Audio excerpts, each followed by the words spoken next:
नमस्कार, बहुत बहुत स्वागत है आप सभी का। आप देख रहे हैं भारत 24 और वक्त है हमारे स्पेशल शो मुख्यमंत्री का। मैं हूं आपके साथ पूर्णिमा मिश्रा। अब की बार फिर से गुजरात में बीजेपी सरकार। पार्टी को पूरा यकीन है कि गुजरात के गदर में इस बार कमल और ज्यादा गजब करेगा। सिर्फ जीत ही नहीं बल्कि रिकॉर्ड तोड़ बहुमत होगा। यही वजह है कि गुजरात के सियासी दंगल को फतह करने के लिए बीजेपी के दिग्गज नेता ताबड़तोड़ चुनावी दौरा कर रहे हैं। वहीं कांग्रेस भी कमबैक के लिए जोर आजमाइश में है। मैदान में इस बार कांग्रेस के साथ साथ आम आदमी पार्टी भी ताल ठोक रही है। सत्ता के लिए ये सभी सियासी दल जिनकी अग्नि परीक्षा जारी है और इसीलिए सत्ता के इस संग्राम में इस बार सियासी मुकाबला बेहद दिलचस्प हो चला है।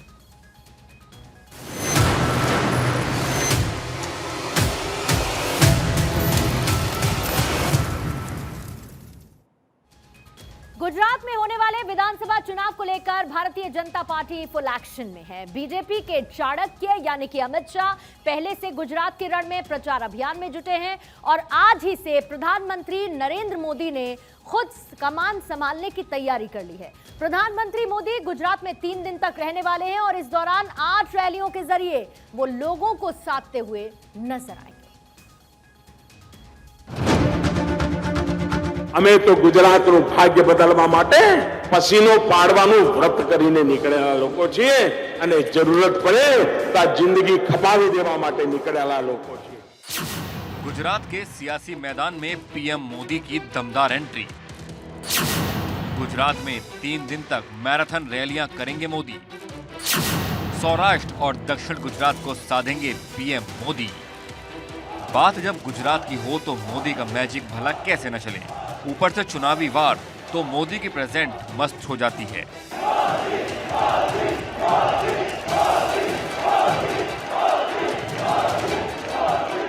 यूं तो बीजेपी के कई दिग्गज कमल को दम देने के लिए दिन रात एक कर रहे हैं,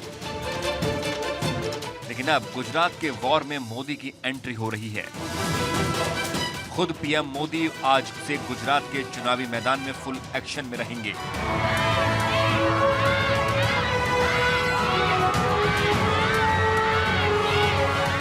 चुनावी रण में आज से उतरेंगे, प्रचार अभियान की कमान संभालेंगे। लगातार 3 दिन तक ताबड़तोड़ रैलियां कर जनता को साधेंगे। एना करता वधारे उद्योगो एकला अपना भरूच जिला में छे। अपने 3 दिवसीय दौरे के दौरान प्रधानमंत्री मोदी सौराष्ट्र और साउथ गुजरात पर फोकस करेंगे। सौराष्ट्र और दक्षिण गुजरात में करेंगे रैली। करीब 30 सीटों के मतदाताओं को साधेंगे मोदी। पीएम मोदी 19 से 21 नवंबर तक 3 दिन के गुजरात दौरे पर रहेंगे। इन 3 दिनों में पीएम मोदी 8 रैलियों को संबोधित करेंगे। चुनाव की तारीख के ऐलान के बाद पीएम मोदी का ये पहला गुजरात दौरा है। दरअसल बीजेपी इस चुनाव में ऐतिहासिक जीत दर्ज करना चाहती है और इसके लिए बीजेपी ने इस बार 150 से ज्यादा सीटें लाने का लक्ष्य रखा है। ऐसे में बीजेपी के तमाम नेता अपनी पूरी ताकत लगा दिए हैं। शुक्रवार को गुजरात में कारपोरेट बॉम्बिंग की। एक दिन में 82 विधानसभा सीटों पर चुनाव प्रचार किया।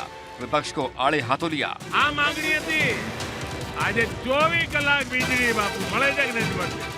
गुजरात को बीजेपी का सबसे मजबूत गढ़ कहा जाता है और इस गढ़ में दुनिया की सबसे बड़ी पार्टी एक बार फिर से कमल खिलाने में लगी है और इसी को ध्यान में रखकर बीजेपी के दिग्गज गुजरात के सियासी गदर में उतर गए हैं।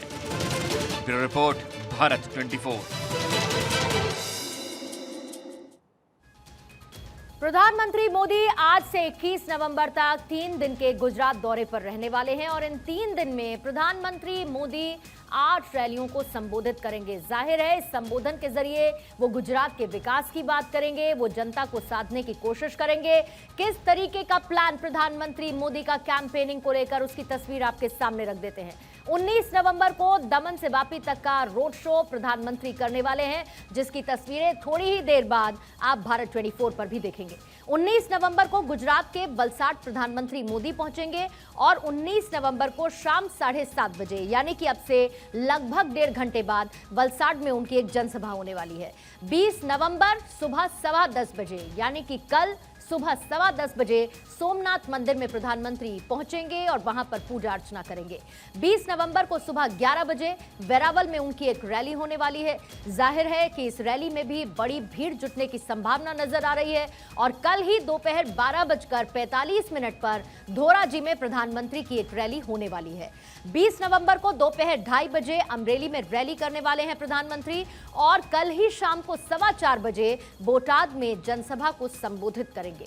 उसके अगले दिन का कार्यक्रम उनका दोपहर 12 बजे यानी कि 21 नवंबर का दोपहर 12 बजे सुरेंद्रनगर में एक जनसभा करने का है और फिर उसके बाद दोपहर 2 बजे जंबूसर में 21 नवंबर को वो एक रैली करेंगे। 21 नवंबर की शाम 4 बजे नवसारी में उनकी जनसभा होने वाली है। यानी कि 3 दिन तक जिस तरीके की कैंपेनिंग करते गुजरात में नजर आने वाले हैं प्रधानमंत्री मोदी, गुजरात मोदीमय हो जाएगा और ये तस्वीर अगले 3 दिन तक देखने को मिलने वाली है। गुजरात में प्रधानमंत्री नरेंद्र मोदी का चुनाव प्रचार अभियान कुछ ही देर में शुरू हो जाएगा। प्रधानमंत्री मोदी कुछ ही वक्त में दमन से वापी तक एक रोड शो भी करने वाले हैं और रोड शो की शुरुआत दमन चेक पोस्ट से होगी। रोड शो को लेकर स्थानीय लोग जाहिर है काफी उत्साहित हैं। उनसे हमने बातचीत की कोशिश की। हमने यहाँ से लोगों को और जो मोदी जी के संदेश है वो देने की कोशिश की है बाई साइनिंग की ओर से। जो एक उत्साह होना चाहिए कि ये आज माहौल है वो एक उत्सव में परिवर्तित हो चुका है।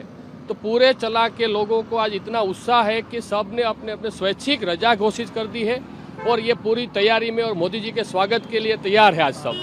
तो जल्दी से जल्दी मोदी जी आए और हम सहदिल से स्वागत करें। लोगों को हमने यहाँ रैली के अकॉर्डिंग उनका रोड शो के लिए स्वागत करेंगे और उनके लिए जो पुष्प वर्षा वगैरह है हमारा पूरा प्लान है मोदी जी के लिए। तैयारी तो सब ट्रेडिशनल ड्रेस में आ रहे हैं लोग, पब्लिक भी पूरी ट्रेडिशनल ड्रेस में आ रही है, हमारी सोसाइटी की पब्लिक भी ट्रेडिशनल ड्रेस में आ रही है और यहाँ पर पूरा जोर शोर से हम स्वागत कर रहे हैं।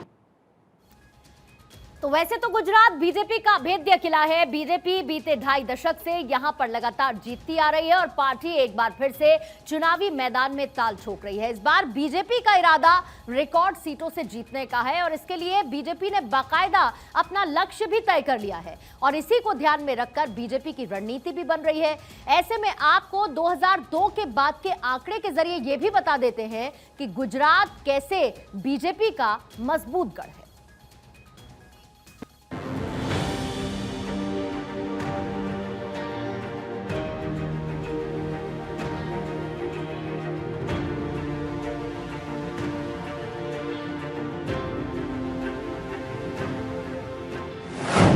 गुजरात के गदर में बीजेपी को बढ़त,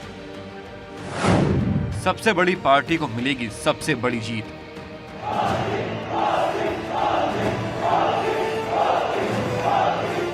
गुजरात चुनाव के लिए बीजेपी पूरी ताकत के साथ जुट गई है। नेताओं की फौज मैदान में उतर गई है। प्रचार अभियान में जुट गए हैं सारे नेता। कॉर्पोरेट बॉम्बिंग के जरिए विपक्ष पर वॉर कर रहे हैं। शुक्रवार को बीजेपी ने एक दिन में 82 सीटों पर प्रचार किया, विपक्ष को कटघरे में खड़ा कर दिया।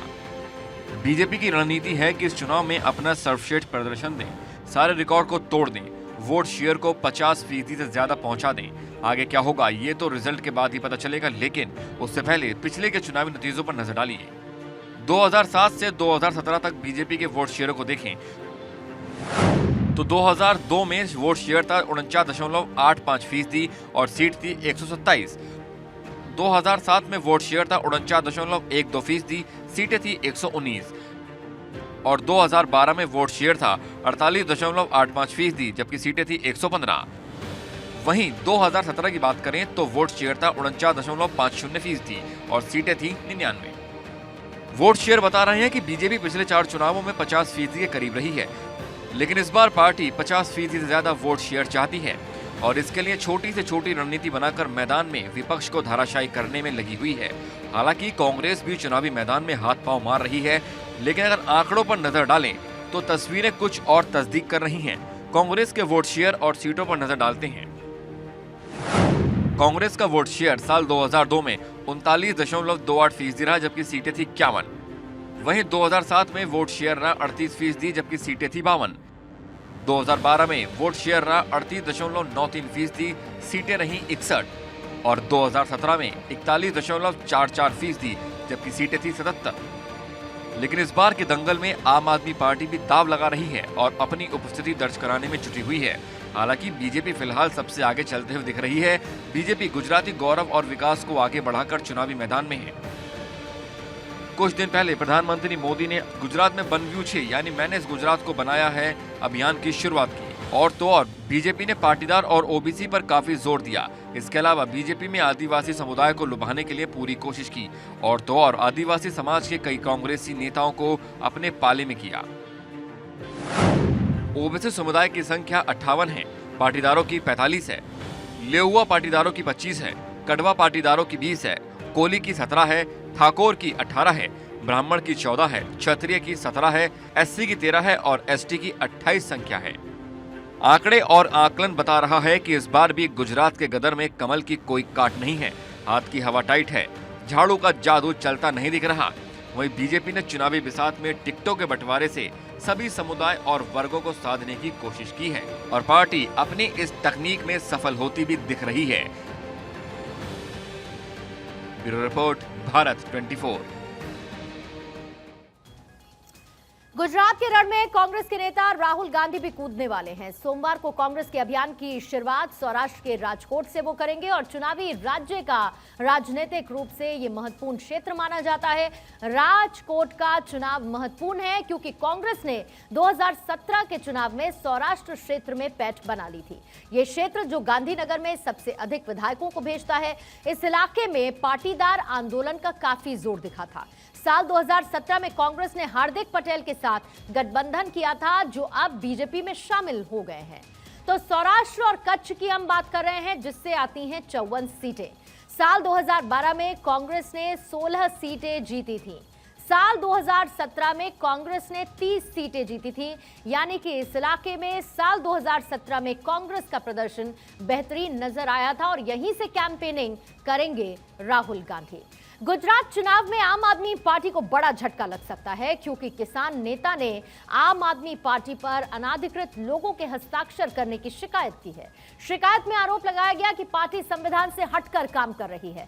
चुनाव आयोग के नियमों के मुताबिक फॉर्म ए और बी पर सिर्फ राज्य के अध्यक्ष, उपाध्यक्ष या मंत्री ही हस्ताक्षर कर सकते हैं। शिकायतकर्ता ने आम आदमी पार्टी पर नियम का उल्लंघन करने का आरोप लगाया है और इस पर आणंद के कलेक्टर ने कहा है कि जांच की जा रही है और चुनाव आयोग के कहने पर कदम उठाया जाएगा।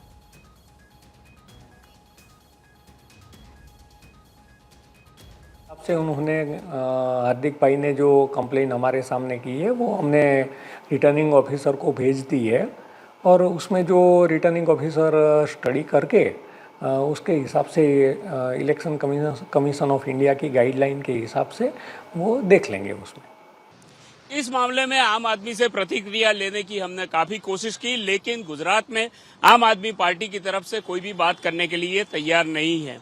जिस तरह के आरोप लगाए गए हैं अगर वो सही है तो ऐसे में आम आदमी की दिक्कतें बहुत बढ़ सकती है। अगर वो दोषी पाई जाती है तो कई जगह पर उनके उम्मीदवारों के फॉर्म कैंसिल होने की पूरी संभावना है।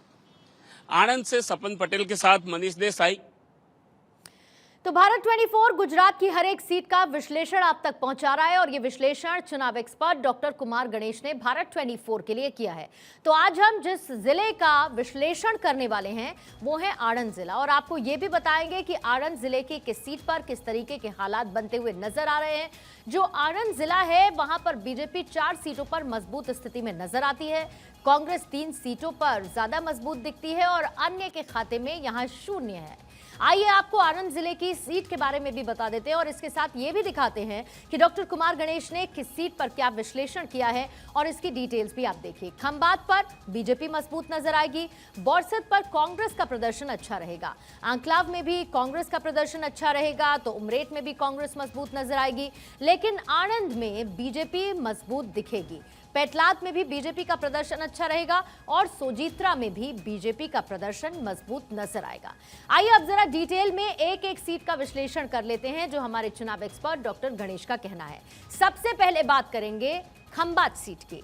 खंबात का ऐतिहासिक महत्व है और प्राचीन काल में विदेशों से व्यापार का केंद्र खंबात रहा है। बीजेपी का ये मजबूत किला है और इस सीट पर ओबीसी और पटेल वोटर्स का दबदबा नजर आता है। साल 2017 में बीजेपी के महेश कुमार रावल यहां से निर्वाचित हुए और एक बार फिर से बीजेपी ने महेश कुमार को ही टिकट दिया है, यानी कि अपने कैंडिडेट को बेहतर प्रदर्शन के भरोसे के साथ बीजेपी ने इस सीट से रिपीट किया है। अगली सीट है बोरसद सीट। बोरसद में बीजेपी की राह कुछ कठिन नजर आती है, क्योंकि बोरसद सीट कांग्रेस की परंपरागत सीट है। बीते अगर 2 चुनावों पर अब नजर डालेंगे तो कांग्रेस के राजेंद्र सिंह परमार यहां से विधायक चुने गए। कांग्रेस का प्रदर्शन अच्छा नजर आया और एक बार फिर से कांग्रेस ने राजेंद्र सिंह परमार पर भरोसा जताया, यानी कि तीसरी बार इन्हीं कैंडिडेट को कांग्रेस ने किया है रिपीट। परमार के मुकाबले में बीजेपी प्रत्याशी रमण भाई सोलंकी को इस बार मैदान में उतारा गया है और यहां पर बीजेपी की राह थोड़ी कठिन नजर आती है। अगली सीट है अंकलाव सीट। कांग्रेस का यह मजबूत किला है अंकलाव सीट और बीते 2 चुनाव से कांग्रेस के खाते में अंकलाव सीट गई है। कांग्रेस के प्रत्याशी अमित चावड़ा यहां से साल 2012, फिर उसके बाद 2017 में भी चुने गए और इस बार भी अमित चावड़ा का मुकाबला बीजेपी के गुलाब सिंह परिहार से है, यानी कि अपने पुराने ही कैंडिडेट पर कांग्रेस ने भरोसा जताया है। अगली सीट है उमरेठ की सीट। आनंद जिले सीट पर कांटे की टक्कर नजर आती है, क्योंकि साल 2017 में बीजेपी ने हालांकि ये सीट जीती थी और बीजेपी नेता गोविंद भाई परमार यहां से निर्वाचित हुए थे। कांग्रेस ने एनसीपी के लिए ये सीट छोड़ी। गुजरात में एनसीपी का कांग्रेस के साथ क्योंकि गठबंधन है। अगली सीट है आनंद सीट। अमूल दूध डेयरी के लिए ये विश्व विख्यात है। आनंद पूरे वर्ल्ड वाइड इसे जाना जाता है और इस सीट पर बीजेपी कांग्रेस में कड़ा मुकाबला दिखता है, क्योंकि साल 2017 में कांग्रेस के नेता कांति भाई यहां से निर्वाचित हुए और बीजेपी ने योगेश पटेल को आनंद से टिकट दिया है। अगली सीट है जिसका हम विश्लेषण कर रहे हैं, वो है पेटलाद सीट। पेटलाद सीट कांग्रेस की है परंपरागत सीट और इस सीट से 6 बार विधायक रह चुके हैं निरंजन पटेल। इस बार कांग्रेस ने डॉक्टर प्रकाश परमार को यहां से टिकट दिया है।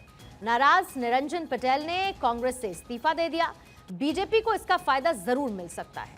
यह एक बीजेपी के लिए सेविंग फैक्टर हो सकता है। बीजेपी से कमलेश पटेल इस बार के चुनावी मैदान में इस सीट से हैं। अगली जो सीट है वो है सोजित्रा सीट। इस सीट पर बीजेपी और कांग्रेस के बीच कांटे की टक्कर नजर आती है, ये कहना है हमारे चुनाव एक्सपर्ट डॉक्टर गणेश का।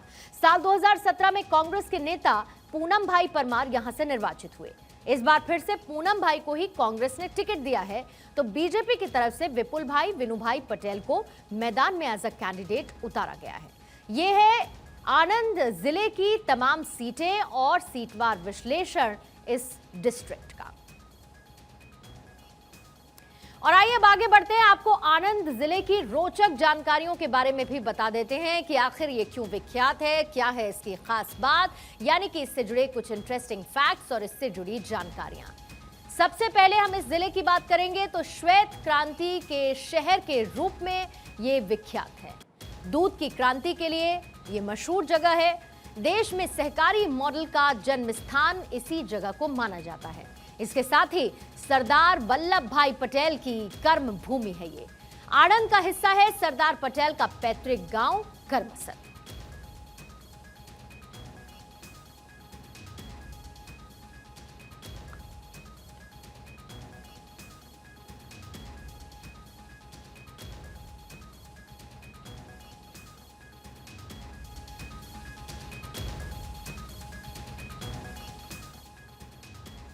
तो ये तो आपने जिले और उसके सीटवार विश्लेषण पर एक नजर डाल ली, लेकिन क्योंकि गुजरात में चुनावी बिगुल बच चुका है, पहले चरण का मतदान होने में सिर्फ 12 दिन का वक्त बाकी रह गया है। सभी पार्टियां अपनी पूरी ताकत के साथ चुनावी मैदान में हैं। भारतीय जनता पार्टी ने इस चुनाव में लोगों तक अपनी बात पहुंचाने के लिए एक अनूठा प्रयोग भी किया है। इस बार गुजरात चुनाव में बीजेपी का प्रचार एक रोबोट के जरिए भी हो रहा है।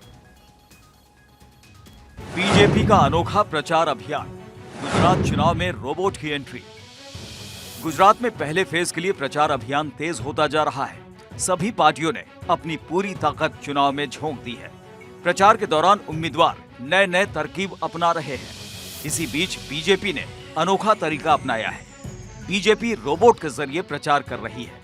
रोबोट के हाथ में एक ट्रे बनी हुई है जिस पर बीजेपी का पर्चा रखा हुआ है। रोबोट हर किसी के पास रुक जाता है और लोग ट्रे में से पर्चे उठा लेते हैं। रोबोट में बीजेपी के गाने पहले से डाले गए हैं। अनोखे तरीके से हो रहे प्रचार से लोगों में उत्सुकता बढ़ गई है।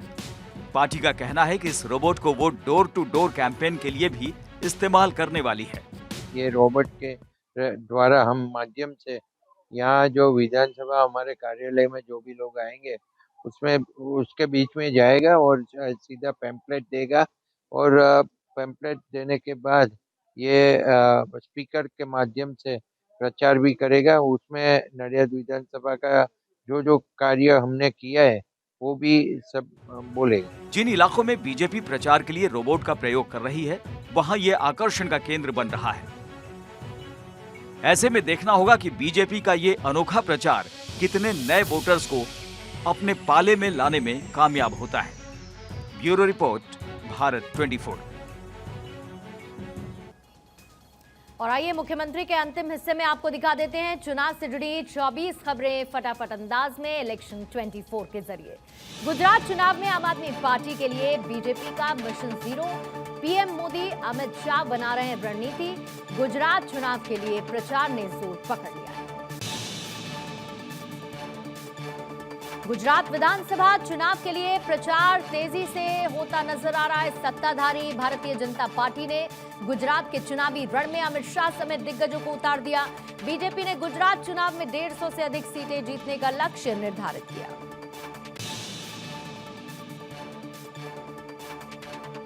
गुजरात विधानसभा चुनावों के मद्देनजर प्रधानमंत्री मोदी आज से 3 दिवसीय गुजरात दौरे पर कई कार्यक्रमों में होंगे शामिल। वापी में थोड़ी ही देर में करेंगे रोड शो, वलसाड में भी जनसभा को करेंगे संबोधित। प्रधानमंत्री मोदी गुजरात दौरे के दूसरे दिन सौराष्ट्र में 4 जनसभाएं करेंगे। वेरावल, धोराजी, अमरेली, बोटाद में प्रधानमंत्री मोदी की जनसभा। गुजरात विधानसभा चुनाव की घोषणा के बाद से प्रधानमंत्री मोदी का यह दूसरा गुजरात दौरा होगा। इससे पहले प्रधानमंत्री मोदी ने गुजरात के वलसाड जिले के कपराड़ा गांव में जनसभा को संबोधित किया था। भारतीय जनता पार्टी ने गुजरात चुनाव की तारीखों के ऐलान से पहले यहां पर दांव लगाना शुरू कर दिया था। प्रधानमंत्री नरेंद्र मोदी 3 महीने में 3 बार गुजरात का दौरा कर चुके हैं।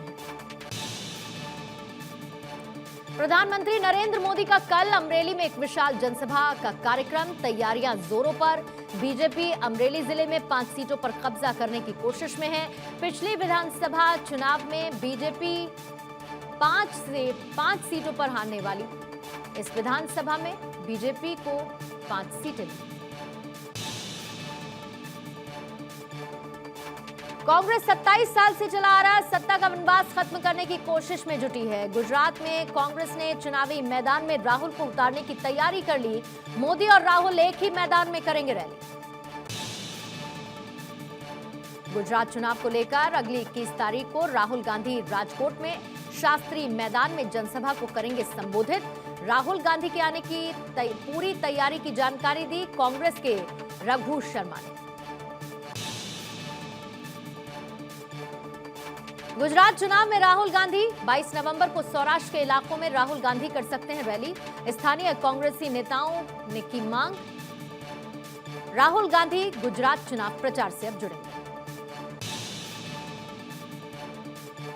2017 के चुनाव में राहुल गांधी ने गुजरात में की थी करीब 10 रैलियां और इस बार फिर राहुल संभाल सकते हैं गुजरात में प्रचार की कमान। राहुल को गुजरात चुनाव प्रचार में लाने की उठी है पुरजोर मांग। गुजरात में अपने अस्तित्व की लड़ाई लड़ रही कांग्रेस वैसे भी 1995 के बाद से अब तक एक भी विधानसभा चुनाव नहीं जीत पाई, लेकिन अब गुजरात में कांग्रेस की इतनी देरी से एंट्री से कांग्रेस को क्या फायदा होगा, ये तो 8 दिसंबर को ही पता चलेगा। गुजरात विधानसभा चुनाव के पहले चरण में 788 उम्मीदवार मैदान में। गुजरात में 1 दिसंबर को विधानसभा की 89 सीटों पर होने वाले चुनाव में नामांकन पत्रों की जांच हुई पूरी। गुजरात विधानसभा चुनावों में नाम वापसी की प्रक्रिया पूरी होने के बाद अब इन सीट पर 70 महिलाएं चुनाव मैदान में हैं। इसके साथ ही कुल 788 उम्मीदवार मैदान में। गुजरात विधानसभा चुनाव को लेकर सरगर्मी तेज। कांग्रेस और बीजेपी के साथ साथ यहां आम आदमी पार्टी भी तैयार। प्रदेश में इस बार चुनावी जंग त्रिकोणीय है। दिल्ली में एमसीडी इलेक्शन में चुनाव प्रचार तेज होने लगा है। पूर्वी दिल्ली के पांडव नगर इलाके में टीवी डिबेट के दौरान आप कार्यकर्ता और बीजेपी के कार्यकर्ता आपस में भिड़े। दोनों ही पार्टी के कार्यकर्ताओं ने थाना पांडव नगर में शिकायत दर्ज करवाने के लिए थाने में भी हंगामा किया। दिल्ली नगर निगम चुनाव में आम आदमी पार्टी ने 23 साल की शिवानी चौहान को कालकाजी वार्ड से प्रत्याशी बनाया। शिवानी सबसे कम उम्र की पार्षद प्रत्याशी। आम आदमी पार्टी के एमसीडी प्रत्याशी शिवानी ने अपना ग्रेजुएशन फैशन डिजाइनिंग में किया है।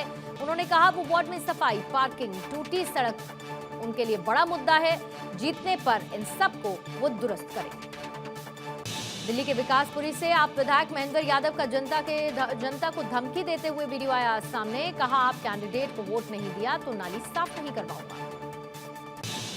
रविंद्र जडेजा की पत्नी रिवाबा गुजरात विधानसभा चुनाव में जामनगर नॉर्थ सीट से बीजेपी की उम्मीदवार। रिवाबा जडेजा ने कहा मेरे लिए वो बेहद भावुक पल था जब मैंने नामांकन किया और वो मेरे साथ। गुजरात की जामनगर तालुका के नवा नागना में बीजेपी की बैठक में हंगामा। चुनाव प्रचार के लिए पहुंचे जामनगर गांव के प्रत्याशी कृषि मंत्री को स्थानीय लोगों ने घेरा। भावनगर पूर्व 104 में कार्यालय उद्घाटन समारोह में केंद्रीय मंत्री नरेंद्र सिंह तोमर और झारखंड के सांसद अरुणा देवी उपस्थित रही। भावनगर से बीजेपी के जीतने का दावा किया। यूपी के डिप्टी सीएम केशव प्रसाद मौर्य ने मैनपुरी उपचुनाव को लेकर ट्वीट किया। कहा मैनपुरी में सपा का किला ढह रहा है। अखिलेश यादव को पराजय का एहसास हुआ।